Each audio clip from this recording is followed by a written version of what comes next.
ముందుగానే వినాయకుడికి మొక్కేసుకుంటున్నాననమాట. ఈ ఎండలో ఎన్ని మెట్లెక్కే శక్తి, ఈ కొండపైకి ఎక్కే శక్తి ఇవ్వు స్వామి అని చెప్పి. నేనైతే జంగారెడ్డిగూడెంలో ఉన్న శ్రీ వెంకటేశ్వర స్వామి గుడికైతే వెళ్ళాను. ఇదైతే కొండ మీద ఉంటదనమాట. చాలా బావుంటది గుడి. మొక్కేసుకున్న తర్వాత ఫాస్ట్‌గా మెట్లు ఎక్కేస్తున్నాను. ఎండ అయితే చాలా గట్టిగా ఉంది కదా! అందుకోసం చాలా ఫాస్ట్‌గా ఎక్కేస్తున్నాను. సగం దారికెళ్ళేసరికి నేను, నా కజిన్ చూడండి ఎలా ఐస్ పడిపోతున్నామో. అంత దారుణంగా ఉండింది మరి ఆ రోజు ఎండ. చివరికి ఎలాగోకలా కష్టపడి గుడి వరకైతే వెళ్ళిపోయాము. అక్కడైతే గుడి వ్యూ చూస్తే మాత్రం చాలా పీస్‌ఫుల్‌గా ఎంత బావుండిందంటే, నార్మల్‌గా గుడులంటేనే చాలా పీస్‌ఫుల్‌గా ఉంటాయి. అది కొండ మీద గుడి అంటే ఆ వ్యూ మొత్తం చాలా చాలా బావుండిందనమాట. మాకైతే ఆ రోజు దర్శనం అయితే చాలా ప్రశాంతంగా జరిగింది.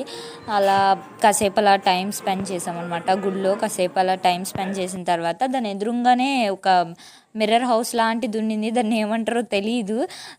అక్కడ అన్నీ దేవుడికి సంబంధించినవన్నీ ఉన్నాయి. అక్కడ నుంచి గుడి వ్యూ అయితే మామూలుగా లేదసల. చాలా బావుండింది.